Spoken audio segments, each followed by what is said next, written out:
It's time to rev your engines. The Syracuse Nationals proudly presents the Cavalcade of Cars, March 22nd through 23rd at the New York State Fairgrounds. The two-day indoor car show features all the classics, plus lifted trucks, Jeeps, motorcycles, and more. Cavalcade of Cars, CNY.com.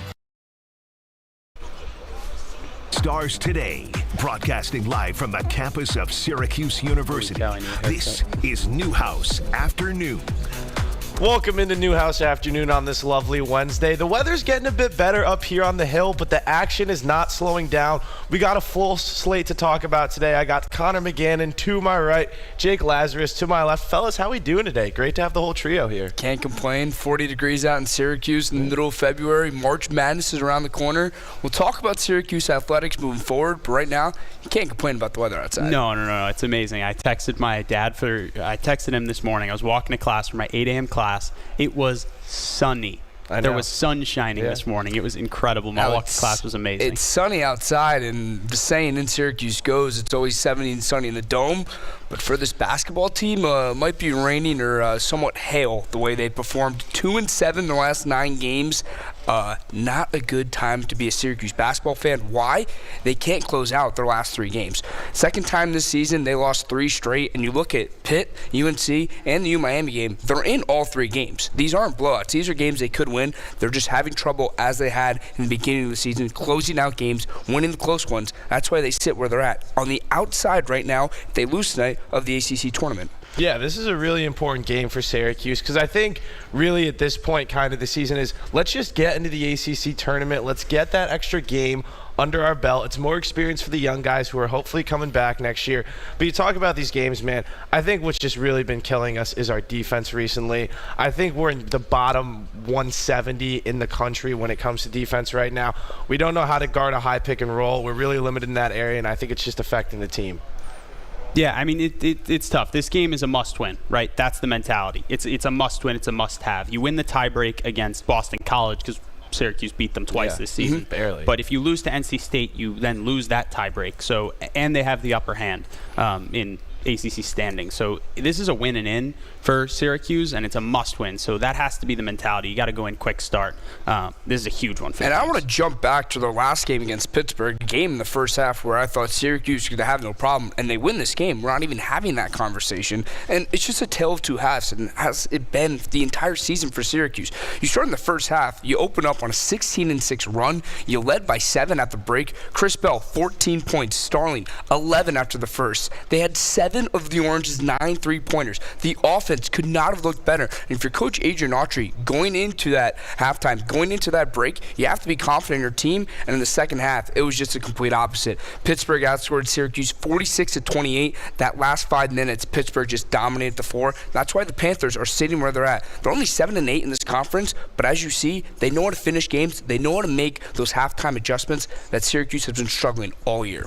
Yeah, I think Jeff Capel's a great coach. He's done a great job building that program back up. But you mentioned how it really was a tale of 2 halves, and I think we saw kind of everyone asked Autry, like, what is your offensive philosophy? I thought you saw using space, getting downhill, kicking out, finding threes. I remember out of the baseline inbound, there was an elevator screen set up perfectly. Bell goes up, screen hits, wide open 3. And then, man, it just completely fell apart in the second half. Pittsburgh totally controlled the tempo. And, it was just a rough showing. And you talk about that Pittsburgh game, too. I think part of it is kind of the decision-making of this team. You go back to that North Carolina game, you kind of have that last-second shot of momentum. And, man, Kyle Guff pulls up 30-foot heat check from the corner. Not the best shot selection. I think as a coach, you got to implement in those situations where we go and who's getting the ball and what are we running, no questions asked. I think the other thing I want to bring up is Eddie Lampkin, right? Like, the big guy is, when we do win games and we're in tight games and we're going to win tight games, it comes down to rebounding ultimately, right? On the offensive end and the defensive end. Against Pitt, he brought down 6 boards. That doesn't quite cut it. Yep. As our big man, he's 6'10", I don't know, 280 plus pounds. Like, you should be boxing out everybody. You shouldn't be getting shoved around under the basket. So I think both against Pitt and then moving into tonight against NC State in a favorable matchup for Eddie Lampkin. That's going to be the tale of whether or not this Syracuse team can actually make noise in the ACC. And as you transition for tonight, as we said, it's a must-win. Syracuse is favored in this game, but don't count out the Wolfpack. This is an NC State team who, for any reason at all, can seriously make some noise. We saw it last year. Yeah, I was going to say. We saw it last year with the buzzer beater they hit against Virginia in the ACC. That was just to send them to overtime. They beat Virginia. They go on that magical run. They win the ACC tournament, and guess what? They got to the Final Four. Why? DJ Horn, DJ Burns showed up, and that entire team, they forgot about the regular season. They got to the tournament, they did their job, and they went on the run. And for this team, for having the bounce back of what they did last season, can definitely do it again. They just beat a very talented Wake Forest team.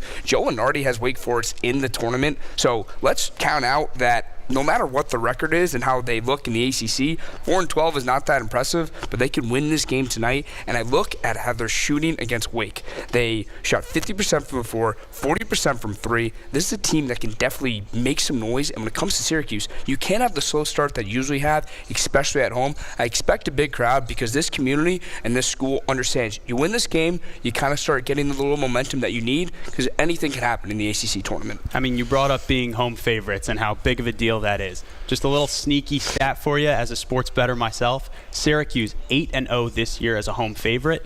NC State 0-7 as road underdog. So not gambling advice. Not gambling advice, but a little gambling history. So for this one, I will say the gambling history, Vegas is on Syracuse's side. Syracuse a -1 favorite. You bring up history, and I want to talk about NC State's history. They lost 9 straight games. They didn't win a single game in 9 straight games. They beat Boston College. They got smoked by UNC by 25, and then they beat Wake. So what NC State's going to show up tonight, we don't know. Is it going to be the NC State that lost to North Carolina, Virginia Tech, Cal, SMU, Clemson, California?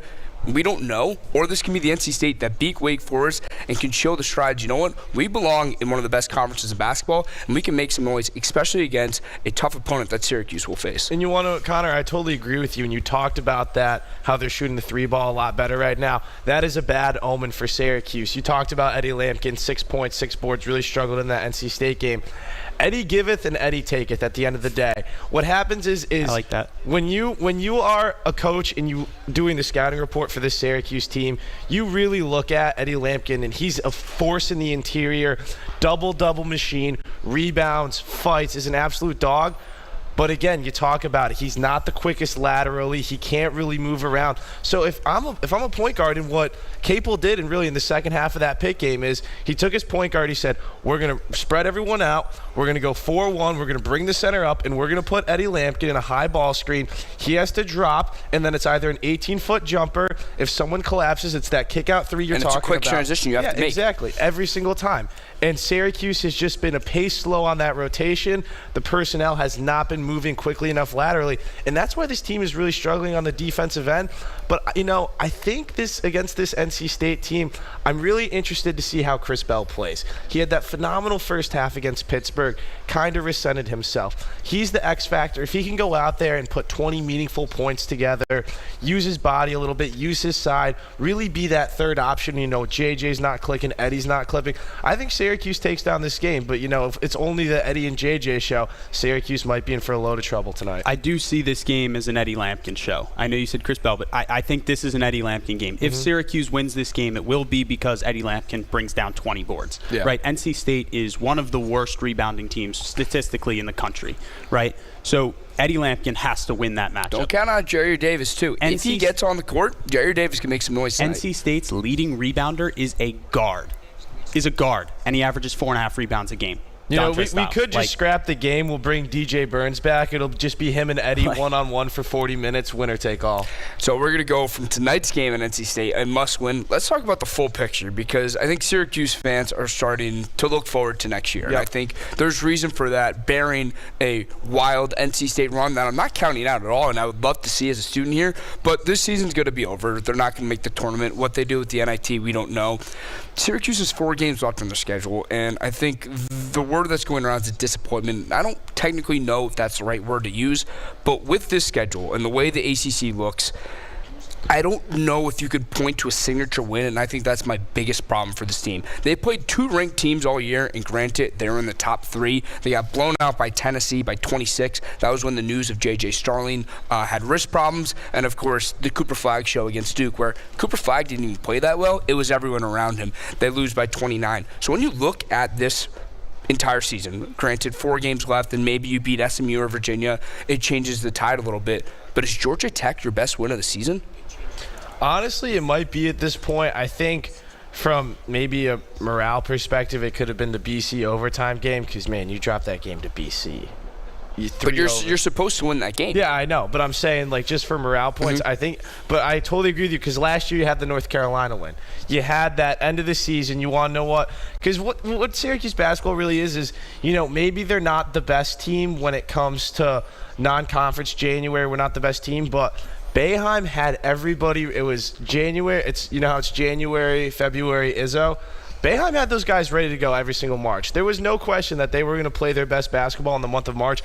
I want to see this Syracuse team take that next step and be able to play their best basketball down the stretch. And I think if you get that SMU or that Virginia win at home, I think you feel a lot better about yourselves going forward and with the key pieces you're bringing in next year. And let's assume that this team does, in fact, make the ACC tournament. When I say the tournament, let's just assume they make the tournament.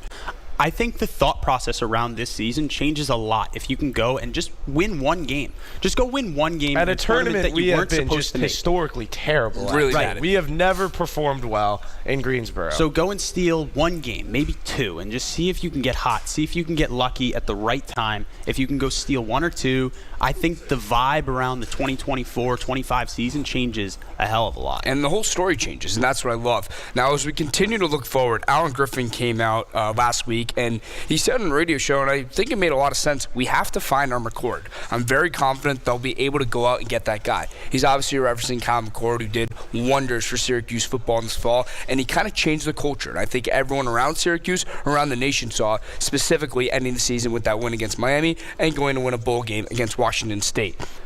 The transfer portal in college basketball is more important, in my opinion, than ever. And I just have a couple examples I want to put out. Kadari Richmond going from Seton Hall to St. John's. This is the St. John's team that I'm saying right now will make the Final Four. He's averaging 13, 5, and 5. His last 4 games, 17 points or more in every single one. Norchad Omier, of course, had that Final Four run with Jim Marineg at Miami. Transferred to Baylor, 10 straight games with double digits, 4 straight double-doubles. A name that you'll know very well, Chaz Lanier, UNF to Tennessee. This is a really, really good Tennessee game. He's averaging 18 points. He had 30 against A&M. And I'll finish with Danny Wolf. Went to Yale to Michigan, 8 straight games, double-doubles, 12 points, basically averaging a double-double with 9.9 rebounds.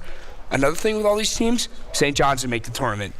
Baylor will make the tournament. Tennessee could be a 1 seed. Michigan to make the tournament. What did they do? They used the transfer portal effectively. They found their guys, and these aren't all guys from major conferences. Yes, Arizona is. Yes, Miami is. But going to get a guy from Yale, getting a guy from UNF, going to get a guy from Seton Hall. That's what Syracuse has to do. And if they know what it is now, you have to approach it. And if you don't, that's what I think Coach Adrian Autry, this entire basketball staff, need to find. Because a transfer coming in, I mean, look what Joe Girard did with Clemson. That team made the Elite 8. He was big, too, against that important. Arizona game. He was huge. By the way, hearing the name Danny Wolf as an Auburn Tiger hurts. It hurts, just so you know. And that's what March does. March makes these lower lane, mid-major players come to life. And I think that's what helps them move forward. Now, I'm not saying Syracuse needs to find a guy that goes crazy in March. I'm saying they need to go down, they need to research, and find what it is. Eddie Lampkin wasn't the answer. Is he a great player for us? Yes, but I don't think any Syracuse fan's happy with the production that this team has put on the court. If it's a guard with JJ coming back that can pair with him, maybe, or if it's another big man, I don't know. But the transfer that they pick up needs to be the guy, because it's about time that Syracuse gets back to where they are. Syracuse is a premier basketball program. College basketball is better when Syracuse is at the top, and they've lacked that for quite some time. Connor, I totally agree with you there. I think when you look in the portal, I think you need one more guard, and I think you need a big man. Eddie and Naheem both moving on, had a good impact. But one of the keys, too, is a lot of these teams and a lot of programs now hire a general manager. We now have one. Alex North Carolina did yesterday. Yeah, North Carolina literally did yesterday. This is a day and age in college athletics where you need to have someone who, hey, we are paying you X amount of money. Go find us the best talent for the cheapest price, because that's what it is at the end of the day. It's Moneyball, and everyone's playing it. We need to start playing that, and I think hiring Alex Klein in the offseason is going to do wonders in the portal, but I think it's done really good for us so far in the high school class. You look at the guys we got coming in, the top 10 class. Sadiq White is a freak athlete. He is a freak, and you want to know what he is too? He's a defensive-rooted player. He's known for athleticism, hustle, rebounding. He can develop a jump shot. Luke Fennell, the number 2 prospect in all of Australia.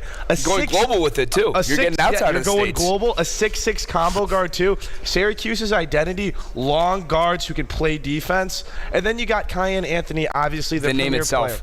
The name itself helps the program so much.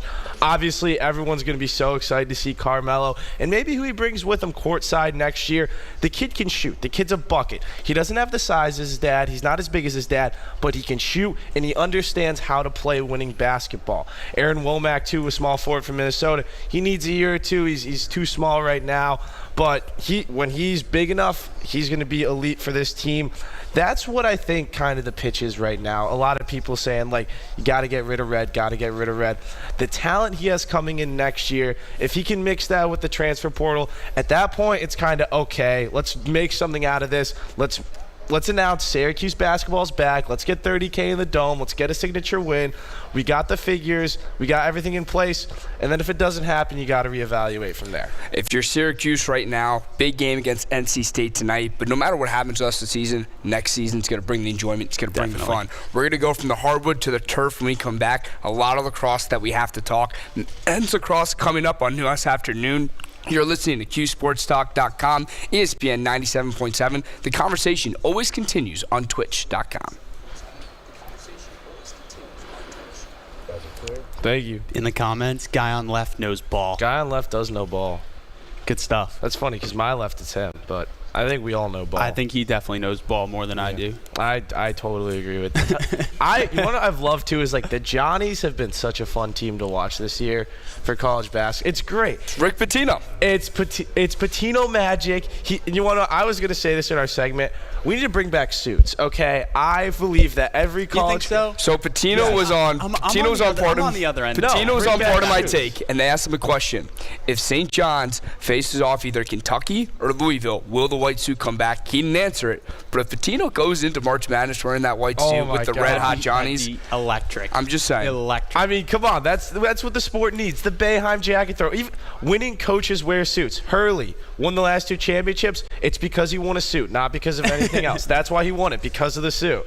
There's a correlation right there. He didn't tell you who's the best coach in college basketball? No, he actually said he just has the best tailor in college basketball. I gotcha. I think that every coach should wear. Autry in a suit would have so much more aura than the zip. Didn't think the word aura was going to be making today's radio call, but it's here. I think it's good for the pro. I want my coach wearing the suit to battle. So is there a coach that you have in mind that has like the best style? I have one. I mean, in mind, 1980s Pat Riley was just currently or all time. Either or. What'd you say? Either or. Doesn't matter. All time, it's Pat Riley. He is the godfather for a reason, I would have to say. For suits? Oh, yeah. Yeah, it's not even close. You know whose suit game I do have an appreciation for, and this might be my SEC coming out? Mm-hmm. Nate Oates at Alabama. I hate Nate Oates. Yeah, nice all my one heart. last night. Trust me. Yeah. But his plaid, the red plaid. The suits are great. His suit The game is analytical fire. basketball is not my favorite, but... Well, you mean they only put up 110 or what was it, 111 against A&M? And you want to know what? They're still not Mississippi going to win the State, sorry. national championship because they're going to have one game where they go a little cold from 3. They're going to play like some hard-nosed defensive team, and they're just not going to get the looks. I will tell you just on that. I mean, we'll get to this later in the show, but what I would do for an Auburn-Alabama national championship. No. Oh, I would do anything. No. That's not this sport. You can have that in the other sport. Oh, I would do anything. I would say, did Purdue, Which, by UConn the- live up to the hype last year? By the way, No. Auburn, Alabama, the game, what was it, a couple weeks That ago was in great. Tuscaloosa? That was great. It was great. It was ESPN's second highest rated college basketball game of the season. What was the highest? I think it was Duke UNC. Really? it did a ridiculous number. Yeah. So there is a fan base for it. No, yeah, there's a fan base for it. Are you talking about March Madness? Yeah. You don't think Coach K's final run and playing UNC in the Final Four is the reason for that, and game going to overtime? Oh, no, I meant regular season. Regular season? This regular season. Sorry. Okay. I was talking the 24-25 regular season. Like, we were having this conversation yesterday. Auburn, Alabama, I think that would pull a national audience just based on, like, the history alone. I don't think. I think it'd be so awesome. Well, if I'm on the West Coast, why do I watch? I'm so biased. Why do I watch Auburn, Alabama if I'm on the West Coast? There's no point. Because it'd be great. Only one of those teams are making the Final Four. And it's not Auburn. Yeah, it's not Alabama. The Final Four is already set. I'm telling you right now. Final Four is already set. Hold that. We'll have this debate at the end. It's already set. Are you going to be like the one seed line? Is just going to. Not gonna lie. There's a lot of 1 seeds in my Final Four. Yes. Well, I mean, later on we'll have the. Would you take Duke, Auburn, or the field? Because if you take Duke, Auburn, you're just burning money away. You're a bad gambler, but at the same time, it's makes so much sense. Yeah. It's the same Duke team that lost to Kansas, who's unranked, and lost to Clemson. Clemson is Auburn's good. 2 losses are to 2 and 3. That is very true. In Cameron, but they beat Auburn. This is Duke. In Cameron. Duke's playing in probably one of the worst ACC just standings in general in the last 5 to 10 years.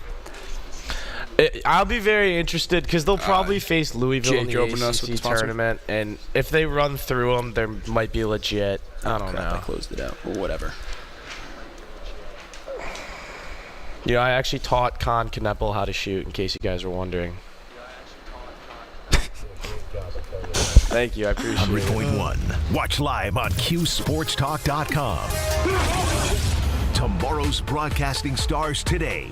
Broadcasting live from the campus of Syracuse University. This is Newhouse Afternoon. Welcome back to Newhouse Afternoon. This hour of Newhouse Afternoon is powered by Drivers Village Cicero. Go to dvoffers.com for more info. We're also live on Twitch, so go check us out there at qsportstalk.com. Jake Lazarus and James Connor, welcome back. Yeah. Why don't we talk some lax? We jumped college basketball to start. Syracuse college basketball game tonight. Why don't we talk some lax? A couple losses back-to-back to Harvard. One to Harvard, the other to Maryland. What do we got coming up? I think first, when you talk about lacrosse in Syracuse, it's just synopsis, similar to Boeheim. And every year, especially since Syracuse has dropped, the conversation comes around, is Syracuse back?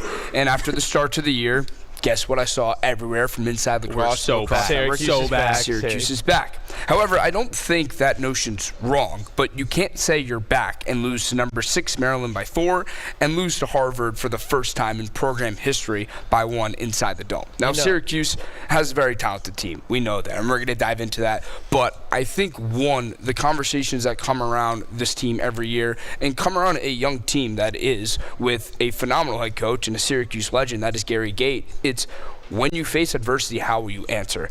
And I think right now for Syracuse, that's going to be the question when you travel out to Salt Lake City on Saturday to play Utah. And it'll definitely be the question when you welcome Johns Hopkins in on March 9th. However, for me, I think this is the most competitive the ACC has been in the last 5 years. And that's coming from when Notre Dame just went back-to-back and Duke and UVA has been on top of the lacrosse world. I think this is the most complete the ACC has been since I watched lacrosse. And the thing I'm feeling right now, and if Syracuse continues on this trend, they're going to come in 5th in the conference. Yeah, I think, it's funny. I was talking to my brother the other day, and he had a funny analogy for Syracuse men's lacrosse. He said, we are the Dallas Cowboys of lacrosse. Every year it's our year. Every year we're back. And then, we have those few early season losses. Yeah. And you said it, too. We got a brutal schedule coming up. But, Connor, really, this offense is supposed to be so good that no one is supposed to stop it. Michael Leo, Owen Hiltz, Joey Spallina, just name a few. You got guys who are going to take anyone one-on-one. What's not clicking for them right now? Why are we only getting 7 goals against Maryland? For me, it's the fundamentals. I think that's one thing that needs to be out there. It's when you're playing against these high-level teams, and Maryland's one of the best programs in all of lacrosse. Yeah. So I think that's something that first needs to point out. And 2, I just think it's the rust. This is a very young team in general. I think the senior leadership is there, but this team hasn't played together for a while, and everyone talks about fall ball. I think it really starts when February and March comes around. And I think when you're back on the field, when these guys are in the dome, that changes. 5 games in, there's going to be growing pains, and you see different players step up. I think Trey Deer seeing a lot of playing time this year is useful, and it's going to take him a little bit of time, but he has shown that he can definitely come to the table and bring it. But when you're shooting 50 shots a game and only scoring 14, a lot of it has to do with shot selections, but I think you also have to give credit to the teams you're playing. You just played 3 straight ranked opponents, and the competition's only going to get harder. I do want to shout out John Mullen. He has been incredibly dominant as a go. Like at the X, he's been incredible. So I do want to shout that out as a bright spot, even during losses and some of these painful growing experiences. John Mullen has played incredible. But incredible, I don't even know if it's the right word. I think it's historic. He had career highs in both face-off won and attempted against Harvard. He grabbed a career best 18 ground balls, and he set a program record for sophomores and the second most in a single game for Syracuse. Last year, Mullen saw some time, but Mason Cohn dominated the face-off circle. He was a tough transfer. He was unbelievable at the D3 level and did great work for Syracuse at his time here. I think John Mullen taking that step up and being young, the experience, the times he's getting, and the competition that he's facing, because let's be honest, some of the best face-off specialists in all of the country come out of the ACC. Dude, he was 28 for 31 against Harvard. That's against a very good Harvard team, too. This Newhouse, I'm not a math guy, but that's pretty dang good. I think one of the things, too, with this Syracuse team is they went up 5-0 against Harvard. Mm-hmm. You mentioned that senior leadership. There needs to be a sense of maturity with this team is, hey, we still have 40 minutes to play. Like, the job's not done. Because there are flashes with this team where they just look like nobody can touch them. Nobody can stop them offensively. And they're just playing like fall ball out there, like you said earlier. But Harvard came to play. Number 15 team in the country. They want to make a case to get into the tournament. They're going to play their best game. They're going to give you your best shot. You are Syracuse lacrosse. You are always going to get every team's best shot. And they're playing their best game on the field and off the field. Because after the game, Harvard head coach Gary Brine said, Syracuse is back. That's a Final Four team that he just faced. Now, is he saying that because he believes it, or is he trying to make his case to the selection committee? Time will tell. But I do agree, because as Coach Bryan said, this is a talented Syracuse team. That's a phenomenal win for Harvard, and you saw their celebration after. First win in program history over the Orange is something definitely to celebrate. But this is a Syracuse team that has the pieces. I just think it takes some time to figure out the puzzle. It was a pretty crazy streak that they beat. I was doing some homework. Syracuse was 18-0 against Harvard. 18-0. That series, by the way, dates back to 1919. So there's a little bit of history there. The celebration definitely did that justice. But I kind of want to jump to this Utah game. As someone who's a little new to the sport of lacrosse, I know there's a lot of nuances to the sport that are kind of unique to the sport. And there's a lot of small details that, win and lose you games. So face-offs being one of them. What do we have to look forward to against Utah that shifts the momentum for this Syracuse team coming off of 2 straight losses? 2 straight losses, and I think the first overall thing is to clean up the turnovers. 15 turnovers is something that Syracuse wants to avoid, and they only had 4 in the first half. Going back off to the point that they were 5-0 to start the game. Harvard, of course, rallied back and played incredible in the second half. But for me, it's also shot selection. I think taking 50 shots a game is fine because, as James said, this team is loaded with talent, especially on the offensive side. So when Spolino, Leo, Thompson, Hiltz, any of them get space, shoot the ball. You're on this team for a reason. You're playing for Syracuse because of your skill. However, only taking 50 shots with 27 on goal, I think, is the main problem. And again, it's just a tale of 2 halves that we saw all day with Harvard. 20 shots on goal in the first half, only 7 in the second half. And they still took 19 shots in the second half. So when you're winning faceoffs, when you're getting time possessions, when your goalie's making big-time saves, you have to execute, especially when it comes to the offensive side, because you know on defense that your defense will do their job. But the best part of the Syracuse team is who they have at the faceoff circle and who they have on the offensive side of the ball. Yeah, I think the thing is for this team is Utah's going to play desperate. They're 1-3 right now after starting the season by an upset win against Ohio State and kind of fell off since then. They're going to give this their best shot. This is their last chance to kind of salvage their season. And I think it's what you said. Just because you can make a shot from 18 yards away doesn't mean you need to take it immediately. Run an offense, get going. You guys have so much space and so much talent. Utilize it, make everyone's life easier, and the defense just hold up on the back end and keep them in the game.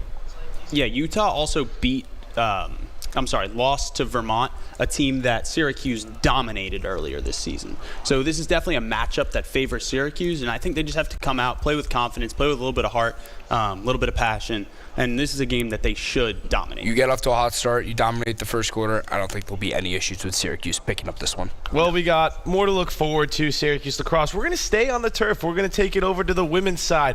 Just suffered a rough loss against Northwestern. Played 7 out of the top 10 this year, but I still think this team's legit. We got that and more coming up after the break.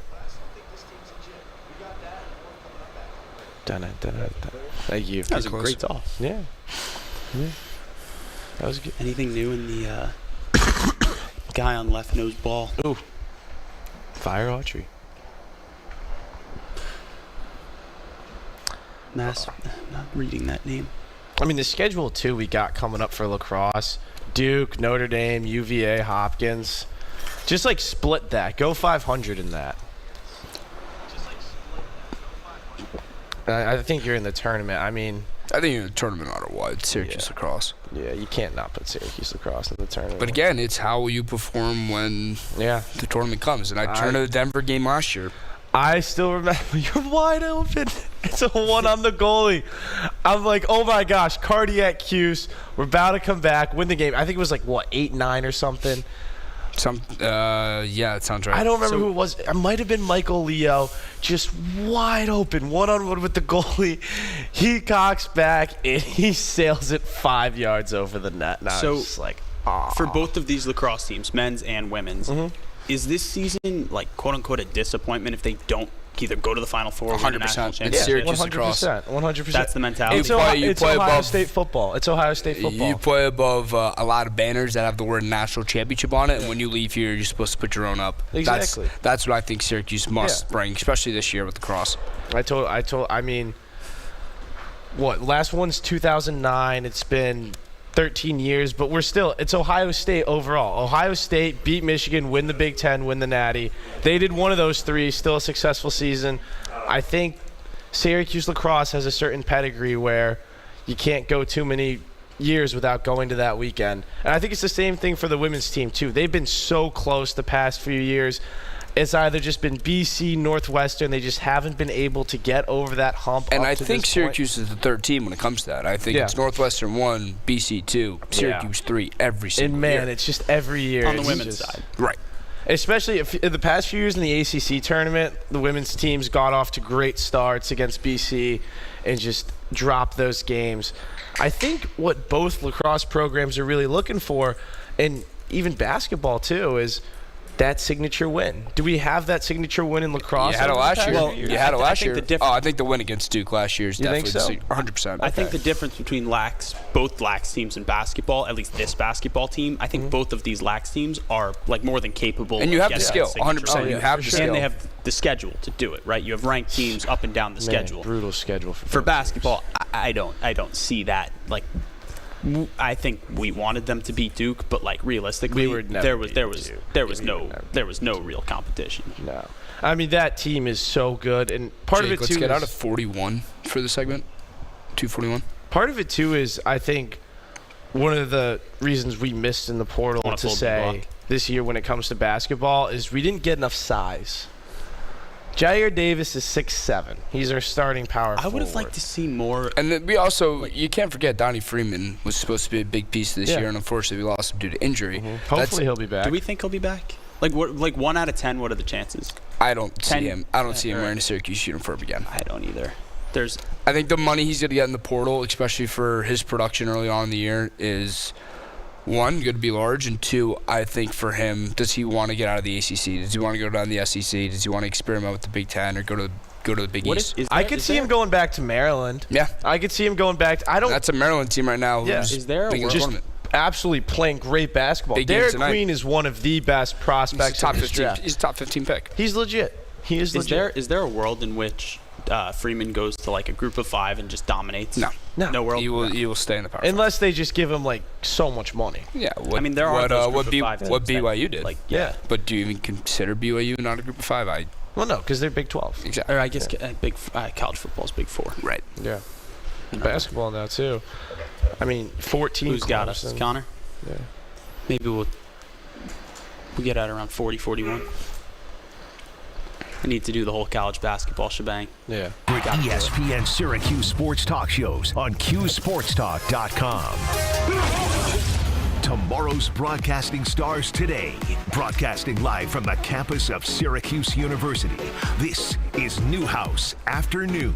Welcome inside the Newhouse Sports Media Center for today's Newhouse Afternoon on ESPN 97.7 and streaming live on QSportsTalk.com. Jake Lazarus, James Wildhack, I'm Connor McGann. We talked about men's lacrosse. We're going to jump over to the women's side of lacrosse. 5 games into the season. They're currently 3-2. They got off to a good start, defeating number 7 Maryland, and jumped out to a 3-0 start to the year, but faced some ranked opponents who really brought it to them, and they fell. One with North Carolina, one was yesterday with Northwestern. When you look at both these 2 games, what's the one overarching thought? Is it press the panic button, or is it, okay, this is what Syracuse needs to get at the end of the year? It's more shots for me, right? They got outshot against this is back to UNC, but they got outshot by 30 shots.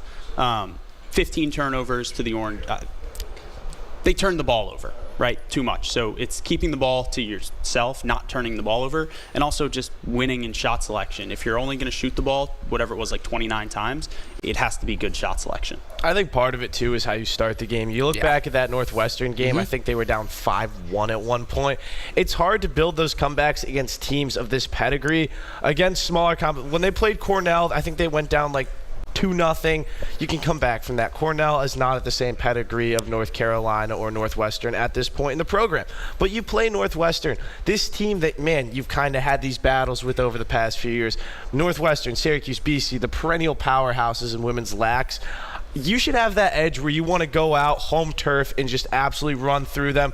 You don't shoot the ball, you turnovers, and you just don't score. You fall down, and you're fighting back the rest of the game. To your point, the complete opposite of the men's side, this offense was nowhere to be found in the first quarter. It took them 7 minutes in the second period to get started. You have to get off to a much faster start, especially when you're playing against one of the top teams in the nation with Northwestern. But another thing that I think Syracuse needs to focus on is draw controls. Syracuse lost 17 draw controls. They only won 6. That can't be happening, especially in the sport of women's lacrosse where possession is so important. You have to take advantage of that. And what comes with draw controls is possession. And obviously it leads to offensive shots. Northwestern outshot Syracuse 34-23. Those are 2 areas of attack, if I'm the head coach for Syracuse Orange, to attack. And I think Coach Trainer will. I think Syracuse will get back on the right page. But when you look at these 2 games, it's definitely, okay, 1, we need to reevaluate. 2, we need to understand the competition around us. And 3, I think bouncing back against Clemson, another ranked matchup Saturday, is critical for Syracuse. I agree, and I also think that there needs to be someone on the offensive end who steps up. And I think it's Emma Ward. And I think she's been stepping up all year. I think but I think you need someone else to go with her. 100%. Emma Ward is one of the best players in this program's history. In that 3-assist game she just had, she increased her career total to 136, which moves her past 4th all time. Her head coach, Kayla Trainer, the all-time assist leader, she's moving up the rankings. She's making her impact here, but she's a leader, and someone else needs to answer that call that I think she's making in the locker room. It can't just be one player, right? Yeah. We can even throw it back to the men's. If it was just, Joey Spallini's great, but let's just say he's the only offensive threat on this team. It changes the complete offensive dynamic. It's the same. I guess you can make the argument in any sport. If Patrick Mahomes is on a team by himself, they're not going to win football games. The same goes for the Syracuse women's lacrosse team. If Emma Ward is the only one that's being productive offensively, it's really, really tough to win games. And we talk about production. We're going to jump back over to the hardwood. We're going to talk about Syracuse women's basketball, a completely different year than last year. Of course, last year was highlighted by Deasia Fair and Syracuse's ability to just control the ACC, win a game in March Madness, and fall to UConn in a very, very tough and competitive battle. This is a completely different year for Coach Felicia Legette-Jack, and I think that was highlighted in their trip to Durham and losing to Duke 80-49. Now, this is a top 15 team in Duke. This is a team that can win the ACC. But for Syracuse women's basketball, how do you evaluate this year after having so much success last season? It changes, right? So last year you have the ultimate success. This year we've said this a few times on the show, it's a tale of 2 halves, but there's going to be a lot of turnover at the end of this year. Right, your big Verjao is leaving after this year, and then there's going to be turnover in guard play. So how do you replace those women? I think that's really key for this team. That's more what I'm looking forward to next season. I think it's similar to the men's where we're kind of looking ahead a little bit, as you. I think you mentioned that retention aspect too. Is Syracuse women's basketball is also going to hire a general manager to evaluate talent, because that's what you need to do to compete at the highest level these days. I think that, and I really think that we need to find an identity post-DeAsia Fair. She's one of the most impactful women's basketball players and college basketball players of all time. You got to find an identity moving past her. What's the identity of this women's program? Obviously, it is Coach Felicia Leggett-Jack, the history she has at this school, that culture. Names in the rafters. I want to see it on the court, though. I want to see that identity, that toughness, that charisma on the court in the way that her team plays. And I think you see that with her emotion. I think you see how much she cares. She loves this school. She loves this wants school. to She win. went to the school. Her number's up in the rafters for a reason. She is the right person in charge. I don't think there's any debate about that. And if there is, I would just ask you, go look at the tape last year. Yeah. Look at what she did with this young team. And I think she'll be able to rebound. Was this a year that any Syracuse fans wanted? Absolutely not. But I do think, as you pointed out, and some people might talk about it with the football team last year, how do you answer having such a successful year? I think they'll figure it out. I think bringing in new pieces, one's very important, and evaluating the staff around you. But I do think, especially with Syracuse sports, when you have that great year, you need to recognize that. And I think we did that with football. We should have done it last year with women's basketball. There's 2 games left in the season. Let's see how they can face off with Pittsburgh and Boston College. But no matter what happens at the end of this year, it's okay, that happened. We need to rebound, we need to recover, and I'm sure Coach FLJ's team will. I mean, you mentioned recognizing a great year. This is a great time of year. We're almost into March, right? We're almost into March. It's the best time of year. I love March Madness. In the next segment, let's talk some college basketball, the general landscape, and I kind of want to hear who you guys have in your Final Fours now looking forward. We'll be right back after this break. Let's have a full college basketball. I want to hear what you guys think. Oh, yeah, for sure. James, you mentioned you had almost a full one line in your... That was Connor. I did. Connor, sorry. So it'd be what? It'd be obviously UConn, Duke. No, Auburn, Duke. Oh, Auburn, Duke. Wow. UConn. Wow, that came out of nowhere. Okay. Duke's losing the Sweet 16. To who? Oh, they're St. so John's? good. They're so good. You just think they lose. They're so good at basketball. I think it was John. One, I don't think John Shire is at the. It took Coach K a long time to win his national championship, and I think it's going to take Shire a pretty long time too. Has nothing to go against his coaching. I just think, one, it's really hard to get over that hump and be at the peak of college basketball, and 2, when you have such a young team surrounded by freshmen, when it comes late in the year, that senior experience is so important. You got Tyrese Proctor's a junior, Simeon James is a grad transfer, you got Malik Brown. Transfer, right? Malik That's Brown experience. transfer. That's experience. Not It's with the program. No, it's not. Not it's with not the program. Same. It's not the same. The teams. I read some article. This is a couple months ago, so the stat is a little foggy. But it was of the top 25 teams. I think most of them have an average age that's over 21, and most of them have a average experience with that program of over 2 years. I don't remember what the actual numbers were, but there's one other stat I want to point out, and I think Ken Pom around the time these days is unbelievable. But it has to go with the offensive efficiency compared to the defensive efficiency. And I think that's really important. I think Duke does it on the offensive end. How will they do with the defense? That's something that we'll find out. I think Duke is really good defensively because they're one of the tallest rosters, just size-wise. It is so hard to get into the interior against them if Molowach is healthy. If he's not healthy, it's 50-50. Malik Brown's not healthy, it's 50-50. Cooper Flagg playing center. Do you guys think there's actually a chance that he would ever come back next year? Absolutely. Cooper Flagg? Yeah, I'm on the opposite end of that, actually. Okay. I do think there is a world. I mean, we're not saying it's not my opinion. I think he does go to the NBA, and I think he's the number 1 overall pick. I do think there is a world. There is a realistic possibility that he stays. Absolutely not. The one question I want to pose to you, and we'll answer in the show, 96% of national championships since 2001, so 24 years, have had a top 21 Ken Pom offensive pre-tournament. 91% had a top 31 defensive pre-tournament. There's 9 teams on that list. Texas Tech, Iowa State, Houston, Florida, Alabama, Duke, Arizona, which is very questionable to me, Clemson, and Maryland. Do you think the national champion comes out of that pool of 9 teams? You're talking to an Auburn Tiger, so no. I do. I mean, out of that pool, I'll make the argument just for sake, just to do it. But I mean, whatever. Alabama is not winning the national championship. I don't. Tennessee's not. Who do you have then? Who do you think he has? I'm going to root for my team. The same way that if Syracuse is in the tournament, you're going to root for Syracuse. You just said Auburn's not making. You said Auburn's not winning the tournament like 5 minutes ago. That's not what I said. Oh.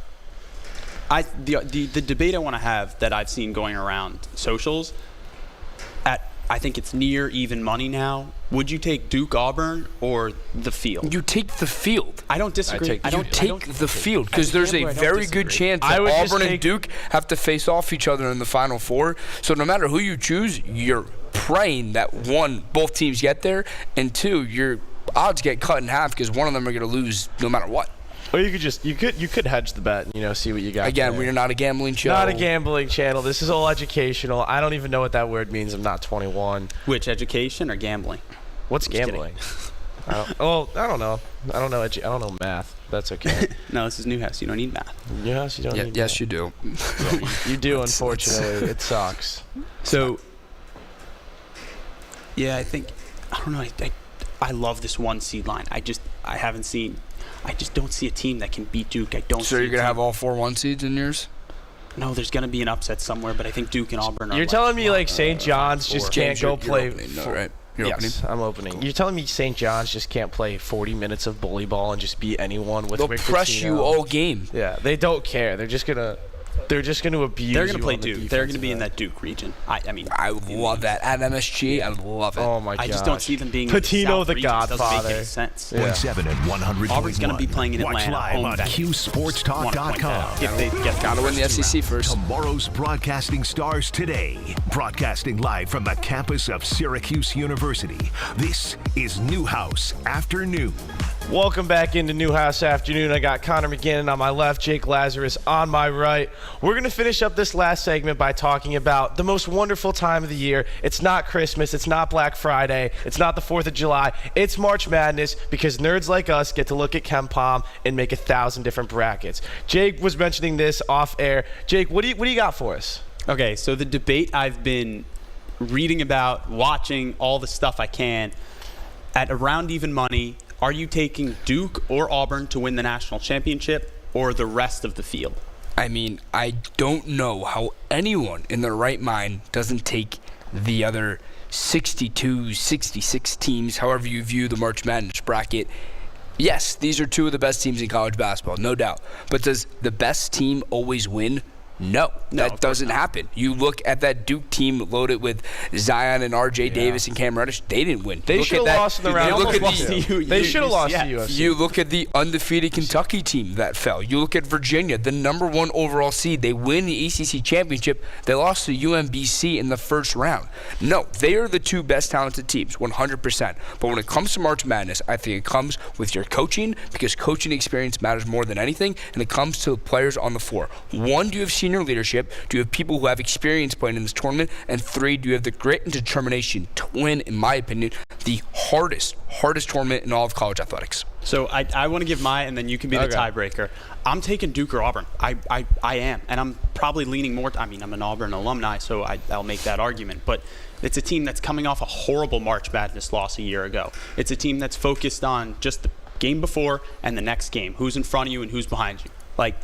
It's a team that's built on senior leadership, a team that's been intact for the most part for 2-3 seasons, and some of them have been there for 4 or 5, like Janai Broome, Dylan Cardwell, and guys like that. Chaney Johnson, a Division II guy who's been there for now 2.5 years. So, and I haven't watched an Auburn game where I've thought they're going to lose this game. Every game I have this even when they're down, they're going to come back. So I'm leaning towards that Duke-Auburn, and I would love to see that rematch in the Final Four, even though Duke upset Auburn earlier this year. And I think it goes back to Maui because that's the first time I really look at that Auburn team. Auburn all year has been dominant, and I think that starts with winning the Maui Invitational, blowing out North Carolina, playing a very competitive Memphis team and beating them, and then beating Iowa State. So when you get some of these premier Feast Week tournaments and get to see these teams early, it's very impressive. And winning that tournament, I think, is very impressive. Of course, they lose to Duke at Cameron. They lose to Florida at home by 9. However, I do think Auburn has the keys to do it, but it's very hard to beat a great team twice. We saw that with Oregon and Ohio State in football. I think we saw it all throughout the SEC, whether it's Tennessee and Florida, Florida and Tennessee. We've seen it all throughout the country. However, does Auburn have what it takes? I think maybe. But the point I'm going to ask you guys, I think this SEC tournament coming up is going to be more impressive and more competitive than the entire NCAA tournament. I turn to Joe Lenardi because he is Mr. Bracket, and I think he runs the best bracketology out of anyone in the world. He has 13 teams right now in from the SEC. Wow. 1 insane, 2 historic. The last team to get that many numbers is 11, Big East 2011, 2012.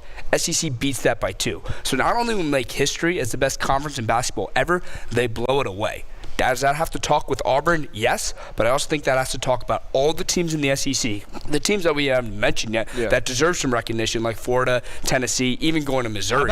How about the I know South Carolina is at the bottom of the barrel in the SEC, but if you take this I don't know if you've watched a lot of South Carolina is good at basketball. If you drop them they're in good. The ACC, I think they're an above 500 they're a team. tournament team. So, James, I got to ask you, who are you taking? Duke, Auburn, or the field? I'm not taking either of those things. I'm just going to say who's going to win the national. The Florida Gators are going to win the national. They'll make the Final Four. They won't win it all. The Florida Gators are going to win the national championship. I'm not taking the field. The guard play that they have is at such a high level, and it's so consistent. They're 9-10 people deep on that roster. They have the most important win of the year going into the jungle, beating Auburn. They have a pretty bad Really loss controlled. that happened 24 hours ago. Yeah, now. they were down 25 at half and made it a 2-point game. Losing to an unranked Georgia team doesn't scare you? I'm not concerned about that. Okay.